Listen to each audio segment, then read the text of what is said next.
नमस्कार, मैं हूं प्रवीण झा और आप देख रहे हैं हमारा खास कार्यक्रम भारत तंत्र।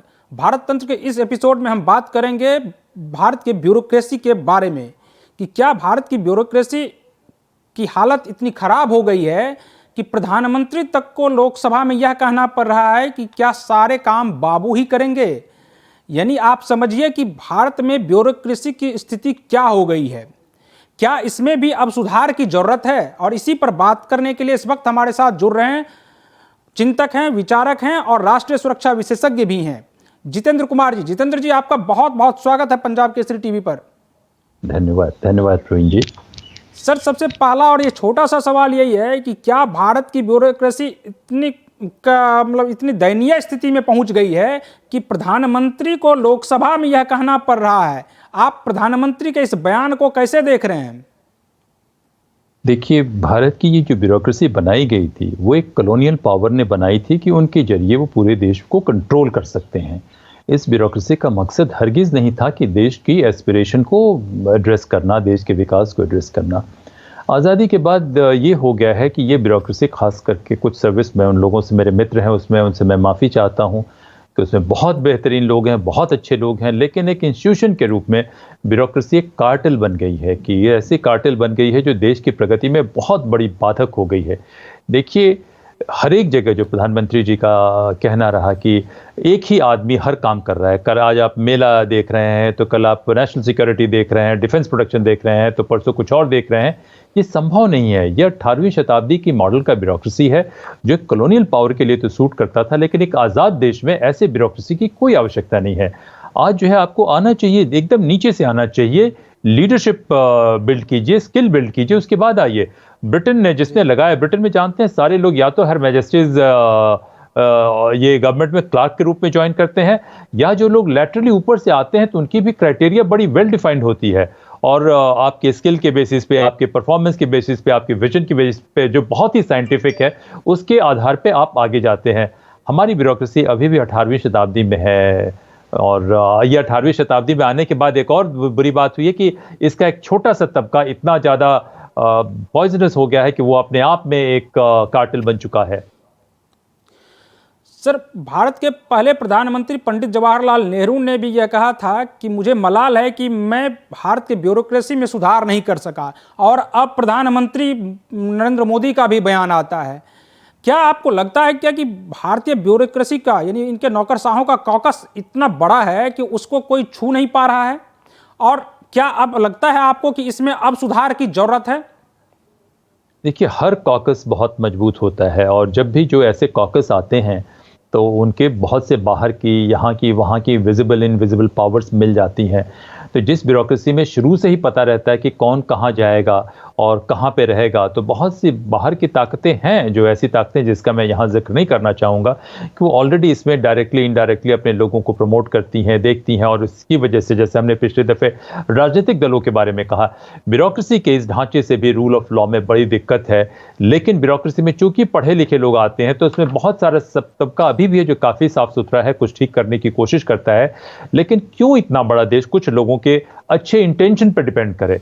तो मेरा मानना है कि ब्यूरोक्रेसी में लोगों का दोष नहीं है। जैसे हमने कहा कि इंसान की फितरत में कुछ अच्छाइयाँ भी हैं, कुछ बुराइयाँ भी हैं। तो ऐसे हालात पैदा किए जाए जिस हालात में हमारे जो भी लोग ब्यूरोक्रेसी में आ रहे हैं वो अच्छे से परफॉर्म करें, उनका हित और देश का हित कैसे उसको जोड़ा जाए। जैसे भारत तंत्र की बात क्या है, व्यक्ति और समाज का। तो ब्यूरोक्रेसी में देखिए तो किसी के लिए भी बहुत अच्छा काम करने के लिए कोई मोटिवेशन नहीं है। तो आप एक ज्वाइन करते हैं, ऊंचे से पैराट्रूप करके ऊपर आते हैं, आप संस्कृत के विद्वान होंगे, पाली के विद्वान होंगे, कुछ और विद्वान होंगे, आपका क्या काम करने जा रहे हैं उससे कोई लेना देना नहीं है। और आपके बॉस अगर खुश हैं तो आप हमेशा आगे जाते रहिएगा, राजनीतिक बॉस खुश हैं तो आप जाके किसी डिपार्टमेंट में चले जाइएगा। आप चला तो अच्छे से नहीं सकते, क्योंकि उसकी बहुत सारे निटी ग्रिटी डिटेल्स आपको मालूम ही नहीं है, उस चीज़ में आप पनपे ही नहीं है। तो आप जो है किसी तरीके से मैनेज करेंगे, आप जो भी है किसी और के नुमाइंदे बन के आप जरूर रह सकते हैं, जैसे कॉलोनियल सरकार में हुआ करता था। आप जो है उस अपने देश के एक अच्छे प्रोफेशनल ब्यूरोक्रेट बन के या प्रोफेशनल सिविल सर्वेंट का रोल अदा नहीं कर पाते हैं इस ब्यूरोक्रेसी के वर्तमान ढांचे में। सर, कहीं ना कहीं यह नहीं लगता आपको कि जो डीएम हो या चाहे कोई बड़े अधिकारी हो, जब वो अधिकारी बनते हैं तो उनको लगता है कि अब वो बादशाह हो गए हैं, तो क्या आप नहीं मानते हैं कि इस डीएम कल्चर या अधिकारी कल्चर को पूर्ण रूप से खत्म कर देने की जरूरत है? देखिए, ये एक जिम्मेदारी होती है, क्योंकि आप उस पद पे पहुंच गए, क्योंकि आपने एक इम्तिहान पास किया, इम्तिहान पास करके उस पद पे सीधे सीधे पहुंच गए। तो यही जो है कहीं दुनिया में नहीं होता है, किसी दुनिया के अच्छे देश में हरगिज नहीं होता है। तो पहले ब्रिटिश सरकार ने क्या काम किया कि अपने कुछ अंग्रेजों के यहाँ से लोग लाए, कुछ यहाँ से भी अच्छे घरों के थोड़ा बहुत अच्छे पढ़े लिखे लोगों को ला के उन्होंने भर्ती कर दिया और शुरू से ही वो बन गए। तो मेरे ख्याल से जब सारे लोग एक स्तर पे ज्वाइन करते हैं और ज्वाइन करने के बाद जो है एक एरिया में स्पेशलाइज करते हैं और एक एरिया में स्पेशलाइज करने के बाद उनकी परफॉर्मेंस क्या है, उनके मैंने एज ए प्रोफेशनल उनकी परफॉर्मेंस क्या है, उसके बाद एज ए लीडर कैसा वो परफॉर्म करते हैं, फिर उसके बाद जैसे आगे जाते हैं तो उनकी विजन क्या है, इसको साइंटिफिकली आज के जरिए मेजर किया जा सकता है। या ये भी मेजर किया जा सकता है कि आपकी वो एप्टीट्यूड है कि नहीं है। उस जरिए से आके अगर वो प्रोफेशनल बनते हैं तो जरूर ठीक है। भारत की ब्यूरोक्रेसी प्रोफेशनल नहीं है। भारत के ब्यूरोक्रेट जो है वो रेंट कलेक्ट कर रहे हैं। वो उनको बनाया ही गया है कि वो बादशाह के नुमाइंदे हैं। हमारी पूरी सरकार की व्यवस्था डेमोक्रेसी होने के बावजूद जो है काफी हद तक मुगलई व्यवस्था है, जैसे बादशाहत सबके पास, जिसके पास ताकत हो गया वो वही बादशाह बन गया। तो मेरे ख्याल से काफी चेंज करने की जरूरत है और जिस दिन ब्यूरोक्रेसी में चेंज होता है तो आई एम श्योर कि काफी जगह चेंज होगा। नहीं सर, जिस तरह से आप देखिए अभी भी जो डीएम के कार्यालय में अगर आम जनता पहुंच जाए तो वो एक तो वहां तक एक तो उनका पहुंच हो नहीं पाता है। दूसरा, जब वहां पर जाने के बाद लगता है क्या कि वो उसके दरबान जो खड़े रहते हैं वो लगता है क्या कि एक सामने बादशाह है, बादशाह से मिलने के लिए जा रहे हैं। जबकि स्थिति यह होती है कि अधिकारी की नियुक्ति जो होती है वो जनता की भलाई के लिए होती है। लेकिन जब ऐसे में जब आम जनता ही त्रस्त हो तो ऐसे सिस्टम का क्या फायदा? आप एकदम सही कह रहे हैं कि इतने बड़े पद पे, एक पद पे इतने सारे अधिकार किसी को नहीं मिलने चाहिए। डीएम की बात करें, मैं आपको वास्तविक बात बता रहा हूं कि कल परेशानी हो गई और मेरी पत्नी को कोई दिक्कत थी और हमने पुलिस स्टेशन में भेजा किसी को एफआईआर करने के लिए। तो मैं सरकार में अफसर रह चुका हूं, काफ़ी लोग मुझे जानते हैं और वहां पे एफआईआर नहीं हो पाया। तो आप जिस व्यवस्था की बात कर रहे हैं उस व्यवस्था में क्या कहा जाए कि इस व्यवस्था में आपको सांस लेने के लिए भी सिफारिश चाहिए और अब तो आप क्या रह चुके हैं उसका भी फर्क नहीं पड़ता। अगर आप किसी को नहीं जानते हैं तो आपका कुछ काम नहीं हो सकता है, या आपको वाकई हाथ पैर जोड़ के कुछ हो गया तो हो गया। और उसके बाद अदालत की जो बात है कि वहां पे गोल्ड प्लेटेड जस्टिस मिलती है, वहां पे भी जाना बहुत मुश्किल है। तो आप सही कह रहे हैं कि पूरे प्रजातंत्र का देखा जाए तो एक तरीके से अपहरण हो चुका है, जिसमें कुछ लोग मिलके इसको चला रहे हैं। अगर उसके अलावे कुछ आपका काम अच्छा हो जाता है तो हमारे ब्यूरोक्रेट्स की शराफत है, वो किसी का काम कर देते हैं और उसमें काफी शरीफ लोग हैं, मैं ये नहीं कहता हूं। लेकिन ये ढांचा तो रिग हो चुका है। इस ढांचे को अगर वाकई भारत को मजबूत करना है तो इस ढांचे को बदलने की जरूरत है। आज जो कुछ भी अच्छा हो रहा है प्रवीण जी, वो हमारे मूल्यों की वजह से हो रहा है, इस ढांचे की वजह से नहीं हो रहा है। कि आप चूंकि अभी बता रहे हैं क्या कि जब आप भारत सरकार में रहे हुए हैं इसके बावजूद आपकी बात नहीं सुनी जा रही है, तो आम लोगों की बात क्या सुनी जा रही होगी, यही मेरा सवाल है। और देश की जनता त्रस्त है इन ब्यूरोक्रेट से। अब ये ब्यूरोक्रेट नहीं, ब्यूरोक्रेट तो फिर भी थोड़े पढ़े लिखे हैं तो ज्यादा अच्छे हैं। उसके नीचे वाले जो फंक्शनरी हैं, मैं तो कहा कि किसी मित्र के जरिए मैं कहूं तो बात हो सकती है, अन्यथा मैं किसी सरकारी दफ्तर में चला जाऊं तो कुछ काम नहीं हो सकता है। सर, मैं इसलिए ब्यूरोक्रेट्स को जिम्मेदार मानता हूं क्योंकि आपको जिला का मान लिया जाए अधिकारी बना दिया गया है। आप जिलाधिकारी हैं, आपने आपको डिस्ट्रिक्ट मजिस्ट्रेट कलेक्टर कह रहे हैं, लेकिन क्या आपके मातहत जो लोग हैं अगर वो आपकी नहीं सुन रहे हैं तो इसका मतलब है खामी आपके अंदर है? नहीं, ऐसी बात नहीं है, ऐसी बात नहीं है। देखिए, कई दफे होता है कि कुछ नेता, कुछ ये सिस्टम, चूंकि क्रिमिनल जस्टिस सिस्टम कमजोर है तो ऊंचे स्तर पे कुछ अच्छे लोग होते भी हैं, तो नीचे का सिस्टम इतना रिग हो चुका रहता है कि उसको कुछ नहीं कर सकते हैं। देखिए, मैं कहता हूं कि एक अच्छा ढांचा बनाइए, वास्तव में तो लोगों का अच्छा चरित्र बनाइए।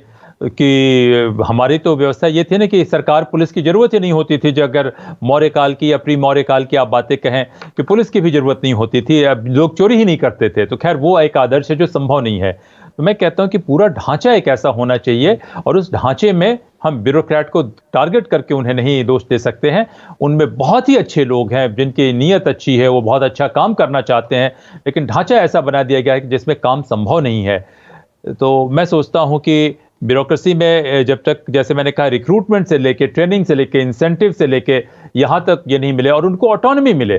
जो भी ब्यूरोक्रेट अच्छे से काम करना चाहते हैं, अच्छा ये करते, या तो उनकी हत्या हो जाती है या वो कहीं शंट कर दिए जाते हैं या उनको इतनी परेशानी होती है। तो ऐसी बात नहीं है। उस पर काफ़ी ब्यूरोक्रेट्स का देखिए कि उन्होंने काम करते करते उनकी जान चली गई और फिर उनके परिवार को, उनके ये कोई पूछने वाला भी नहीं होता है। तो हमें ब्यूरोक्रेट को नहीं ये देना चाहिए, उसमें बहुत अच्छे लोग हैं, ये ढांचा जो है ये सड़ा हुआ है। सर, हम एक तरफ सुपर पावर होने मतलब बनने की बात करते हैं, क्या आपको लगता है कि जो भारत की जो ये ब्यूरोक्रेसी है, इसके बल पर भारत कभी सुपर पावर बन सकता है? हमारी अर्थ इकोनॉमिक पावर कम से कम 20 से 25 ट्रिलियन डॉलर होती है। हम चाइना से काफी आगे जा चुके होते, बशर्ते हमने ये मनसबदारी मुगलई सोच वाली व्यवस्थाओं को या कंपनी बहादुर वाली सोच की व्यवस्थाओं को ये इसको में फंडामेंटल रिसर्च करके इसको रिफॉर्म करने की कोशिश की होती तो ये देखिए कि बहुत परेशानी होगी। इस व्यवस्था से संभव ही नहीं है, क्योंकि इस व्यवस्था के जरिए मैं ब्यूरोक्रेसी को ही नहीं दोष दूंगा, लेकिन हाँ, ब्यूरोक्रेसी प्रिंसिपल आम है, सरकार का सबसे मजबूत हाथ है जो उसके पूरे पॉलिसीज को, उसके विजन को इम्प्लीमेंट करने के लिए। तो संभव नहीं है इस व्यवस्था से, जिसमें कोई इंसेंटिव ही नहीं हो अच्छा परफॉर्म करने के लिए, और लोग अच्छा काम इसलिए कर रहे हैं, वो अपनी नीयत के हिसाब से कर रहे हैं, अपने कैरेक्टर या अपनी अपब्रिंगिंग के हिसाब से लोग अच्छा काम कर रहे हैं। तो मेरे ख्याल से इतना बड़ा देश कुछ लोगों की भलमनसाहत पे या कुछ लोगों की अपब्रिंगिंग पे, कुछ लोगों के वैल्यूज पे नहीं चल सकता है, क्योंकि ये वैल्यूज भी धीरे धीरे बाजार की व्यवस्था पे आके ये वैल्यूज भी इरोड कर रहे हैं। तो मेरे ख्याल से ब्यूरोक्रेसी ही के साथ साथ सारे इंस्टीट्यूशन में सुधार की जरूरत है, जो हम बार बार कहते हैं। सर, राष्ट्र को सशक्त बनाने के लिए आपके अनुसार ब्यूरोक्रेट यानी नौकरशाहों की क्या भूमिका होनी चाहिए? देखिए, नौकरशाह जो है वो पॉलिसी को इम्प्लीमेंट करते हैं। नौकरशाह की जो इंस्टीट्यूशन है उसकी इंटेग्रिटी जो है ये दुरुस्त करती है कि पॉलिटिक्स में अपराधी नहीं आए, वो उनको पहले रेगुलेट करते हैं। क्रिमिनल जस्टिस सिस्टम या अदालत तो बाद में आती है। तो नौकरशाही अगर मजबूत होती है तो वो इंश्योर करती है कि हमारे राजनीतिक क्लास का अपहरण ना हो। नौकरशाही ये इंश्योर करती है कि कोई भी बड़ा विजन जो पॉलिटिकल लीडरशिप लेके आती है, उस विजन को सही तरीके से जमीन पे लाया जाए। तो नौकरशाही तो देखिए कि लाइफ ब्लड की तरह है कि आपके दिमाग में इंटेंशन है, लेकिन आपके हाथ पैर तो नौकरशाही ही है। लेकिन नौकरशाही में मैं सिर्फ अफसरों को नहीं मानता, मैं नौकरशाही में क्लर्क से लेके जो सबसे बड़े अफसर हैं उन सभी को मानता हूं, और उनका ही सभी का ये भूमिका होती है कि अगर वो अच्छे से काम करते हैं तो देश मजबूत होता है। सर, पहले प्रधानमंत्री हो या अब के प्रधानमंत्री हो, सब लगातार बात तो कर रहे हैं कि बदलाव हो, ब्यूरोक्रेसी में बड़े रिफॉर्म की जरूरत है, लेकिन आखिर क्या मजबूरी है कि ये सरकार जो है वो रिफॉर्म ला नहीं पा रही है? क्योंकि जो रिफॉर्म लाने वाले लोग हैं वो ब्यूरोक्रेसी में उनके आसपास में है। मैं क्षमा चाहता हूं, लोगों से माफ़ी चाहता हूं, वो हाथ जोड़ के कौन प्रधानमंत्री बनेंगे उससे पहले ही इसकी लॉबी तैयारी करनी शुरू कर देती है। उस प्रधानमंत्री या उस बड़े उनके जो करीबी लोग हैं उनके आसपास पहुंच के वो मित्रता कर लेती है। वो वहां जाने के बाद जो है जो भी राजनीतिक लेवल से इनिशिएटिव होती है उसको भीतर से बैठ के सबोटाज करती है। और वो आईएएस अफसरों का नहीं है, पुलिस के भी लोगों का है, दूसरे लोगों का भी है। और वो जब आ जाते हैं, चूंकि पॉलिटिकल लेवल पे जो लीडर्स हैं उनको भी ऐसे लोगों की जरूरत होती है, तो वो ठीक नहीं कर पाते। क्या कि ये जो भी नेता ये बोल रहे हैं ये सिर्फ दिखावा कर रहे हैं, कोई बदलाव नहीं करना चाहते हैं? नहीं, ऐसी बात नहीं है कि दिखावा करना चाहते हैं। धीरे धीरे काफ़ी बदलाव हुआ, काफ़ी चीज़ें देश में हमेशा से अच्छी होती आई हैं और हमेशा अच्छी होती रहेंगी। और ब्यूरोक्रेसी में सारे लोग खराब नहीं है, जैसे पहले भी मैंने कहा, लेकिन एक तबका जरूर है वो खराब है। और एक तबका जो आईएएस में इतनी ताकत मिलती है लोगों को कि उन लोगों को लगता है कि उनसे अच्छा दुनिया में शायद कोई होता ही नहीं है। आदमी की जो फितरत होती है प्रवीण जी, कि जब वो शीशे के सामने खड़ा होता है और उसको जो चेहरा दिखाई पड़ता है वो दुनिया का सबसे अच्छा चेहरा नजर आता है। तो ये नार्सिसिज्म जो है सारे लोगों में है, लेकिन खास करके ब्यूरोक्रेसी और आईएएस में या इवन पुलिस में भी वो आईएएस को बात देने के बाद उनमें अपने आप में ये नार्सिसिज्म आ जाती है, और उनको लगता है कि बिना कुछ किए वो अपने आप से ही बहुत बेहतरीन है, और अपनी छोटी छोटी चीज़ों को बहुत बड़ा चढ़ा के बतलाने की कोशिश करते हैं। तो ये देखिए इंसान की फितरत है। और जैसे मैंने कहा कि ढांचे में अगर बदलाव आता है, चेक्स एंड बैलेंसेज आते हैं, सेफगार्ड्स आते हैं कि ऐसी प्रवृत्तियों को हम न विकसित होने दें, तो मेरे ख्याल से हो सकता है बहुत बड़े, मैं कहता हूं कि विल पावर और विजन दोनों की जरूरत है। लेकिन जो भी लाने की कोशिश करेगा तो ये ब्यूरोक्रेसी ब्लॉक करेगी, और ब्यूरोक्रेसी के साथ साथ जो मैं कहता हूं कि जो बाहर के मार्केट की फोर्सेस है, दूसरे ग्लोबल फोर्सेस है, वो भी मिली हुई हैं। लेकिन मैं कहता हूं फिर एक बार कि पूरी ब्यूरोक्रेसी नहीं, ब्यूरोक्रेसी का एक छोटा सा टॉक्सिक मलबा है जो आगे पीछे करके वो अपने आप को अच्छे से पोजीशन करके रखे हुए है, जो इस व्यवस्था से जिसको फायदा हो रहा है वही ब्लॉक करेगा। अच्छे ब्यूरोक्रेटिक एलिमेंट ब्लॉक नहीं करेंगे, वो भी रिफॉर्म चाहेंगे। सर, चूंकि आप भारत सरकार में एक अधिकारी के तौर पर आप काफ़ी देशों में भी गए और वहाँ रहे भी। आपको क्या लगता है कि वहाँ के मतलब अन्य देशों के नौकरशाहों में और भारत के नौकरशाहों में क्या अंतर है? नौकरशाहों में अंतर नहीं है। हमारे नौकरशाह शायद ज़्यादा तेज दिमाग के लोग हैं। जितने इंटेलिजेंट लोग भारत की ब्यूरोक्रेसी में हैं, शायद उतने इंटेलिजेंट लोग अमेरिका की ब्यूरोक्रेसी में भी नहीं होंगे। लेकिन उनके पास एक सिस्टम बना रखा है कि कौन ब्यूरोक्रेसी में आएगा, किस पर्पज़ के लिए आएगा, और जैसे जैसे उनकी ब्यूरोक्रेसी में लोग ऊपर जाते हैं, इवॉल्व होते हैं, तो मेरे ख्याल से हर बार वो कुछ न कुछ नया सीखते हैं। और उनको जो अच्छे देश है, खास करके जर्मनी की ब्यूरोक्रेसी में घूमते घामते मैं कई दफ़े उनके कुछ दफ्तरों में पहुंच गया, उनके एकेडमिक से मिला करता था। कई मेरे मित्र भी होते थे जो प्रोफेसर थे या जो फॉर्मर ब्यूरोक्रेट थे, उनसे मिलने की कोशिश करता था, और अभी भी कोशिश करता हूँ। तो देखता हूँ, ब्रिटेन की ब्यूरोक्रेसी में देखता हूँ, अमेरिका की ब्यूरोक्रेसी में देखता हूँ, जापान की ब्यूरोक्रेसी में देखता हूँ, और दूसरे देशों की ब्यूरोक्रेसी में भी देखने की, इंटरेक्ट करने की कोशिश करता रहा और समझने की कोशिश करते रहा। तो देखिए, जो देश अच्छी ब्यूरोक्रेसी है जिनके पास, खास करके जर्मनी का जिक्र होता है, या नॉर्डिक कंट्रीज आप देखें कि डेनमार्क, स्वीडन या इन सब, तो उनमें देखा जाए कि लोग उतने तेज नहीं हैं, लेकिन उनकी व्यवस्थाएं उनको मजबूत करती हैं कि वो एक अच्छे प्रोफेशनल बने, एक अच्छे लीडर बने। और कोई भी पैराट्रूप करके इस तरीके का व्यवस्था कहीं नहीं है कि आप आईएएस बन गए, आईपीएस बन गए, आईआरएस बन गए, ये आपका एरिया है, उस एरिया में आपकी पूरी आज़ादी है, जो आप गदर करना चाहें कर सकते हैं, और थोड़ा सा कुछ नेताओं के साथ मिलके आपको जो करना है करते रहिए। ये वहां पे नहीं है। ब्यूरोक्रेसी की इंटेग्रिटी है। और ब्यूरोक्रेसी में एक कांस्टेबल भी, जो मैं आपको एक जिक्र करना चाहूंगा कि एक केस में देख रहा था एज अ डिप्लोमेट, इसका किसी सीक्रेसी से लेना देना नहीं है, तो उस केस में मैंने किसी कांस्टेबल को कहा हर मैजिस्ट्रेट्स गवर्नमेंट में कि ये आप ऐसे ऐसे कर लीजिए, क्योंकि आपके बड़े सीनियर अफसर कमिश्नर से या होम सेक्रेटरी से मेरी बात हो गई है। और उस कमिश्नर ने मुझे जवाब दिया कि sorry sir, I am case officer in this case, and even prime minister of her magistrates government can do nothing without my knowledge. तो ब्यूरोक्रेसी को डांटने की जरूरत नहीं है, ब्यूरोक्रेसी को ऑटोनॉमी देने की भी जरूरत है। तो मैं सोचता हूं कि इस ब्यूरोक्रेट को नहीं हमें कहना चाहिए, हमें इस ढांचे को बदलना चाहिए। और मैं उम्मीद करता हूं कि जो ये बात चली है कि कुछ ब्यूरोक्रेसी से लोग आएंगे और नए विचारों को लेंगे, ये माने बगैर कि वो पैदाइशी जो है ईश्वर के अवतार हैं, ये इस बात को अपने दिमाग से निकाल देंगे, और जो भी अच्छे विचार हैं लेके भारत सरकार को एक नया प्रपोजल बना के दे, कॉन्क्रीट एक्शन प्लान बना के दे। जी सर, आपको नहीं लगता कि भारत के जो नौकरशाहों का जो वर्चस्व है, यह राष्ट्रीय शक्ति को कमजोर कर रहा है? देखिए, किसी भी व्यक्ति का वर्चस्व बन जाता है जो रूल ऑफ लॉ को सबवर्ट करता है, जो नेशनल प्रोडक्टिविटी को सबवर्ट करता है, तो वो राष्ट्र कमजोर होती है। लेकिन मैं सोचता हूं कि नौकरशाहों के वर्चस्व में कोई ना कोई बाहर की ऐसी ताकतें जरूर होंगी, कुछ ना कुछ ऐसे माफिया होंगे, कुछ ना कुछ ऐसे सिंडिकेट होंगे जो भारत को खत्म करना चाहते हैं, भारत को परमानेंटली कमजोर करना चाहते हैं। और भारत के नौकरशाहों के एक ऐसे लॉबी से वो बैठ के वो ये करवाए रखे रहना चाहते हैं कि ये व्यवस्था चलती रहे। इस व्यवस्था में हर नौकरशाह नहीं बिका होगा, मैं 100% इस पे कॉन्फिडेंट हूं। इससे सारे 90%, 95% नौकरशाह जो है वो अच्छे से काम करना चाहते होंगे, लेकिन 2-4% नौकरशाह जरूर ऐसे होंगे जिनके लिए अपनी ताकत के अलावा कुछ भी मैटर नहीं करता है, वो किसी के साथ मिलकर कुछ भी कर सकते हैं। और नौकरशाह का मतलब मैं सिर्फ आईएएस की बात नहीं कर सकता हूं, सारे सर्विसेज की बात करता हूं। इसका फायदा हमारे विरोधी यानी कि जो दुश्मन देश हैं वो भी उठा सकते हैं इसका फायदा 100%।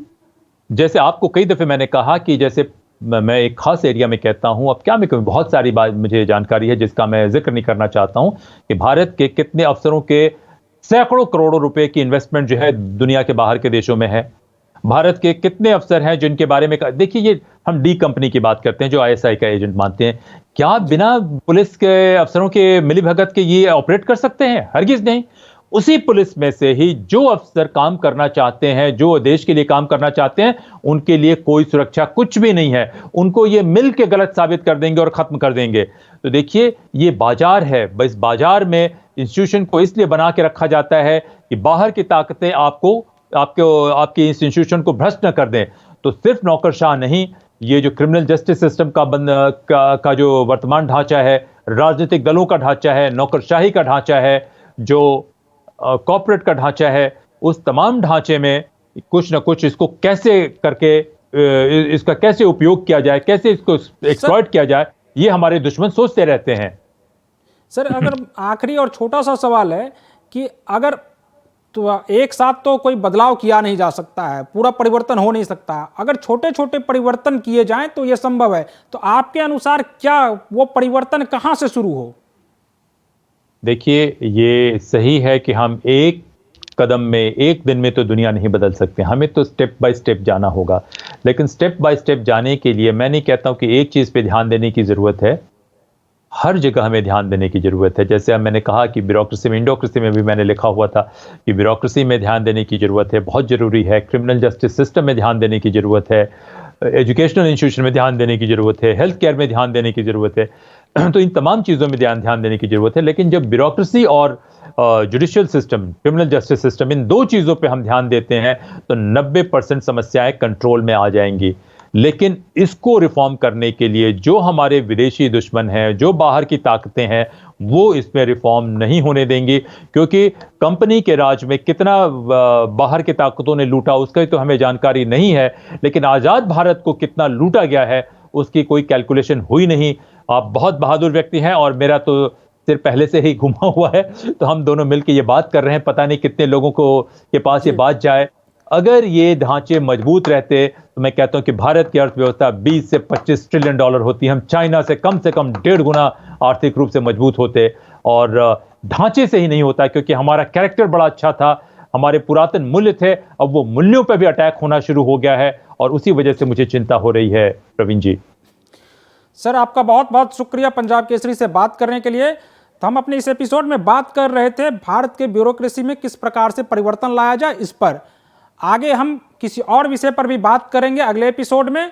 तब तक के लिए आप देखते रहिए पंजाब केसरी टीवी और मुझे दीजिए अनुमति। नमस्कार।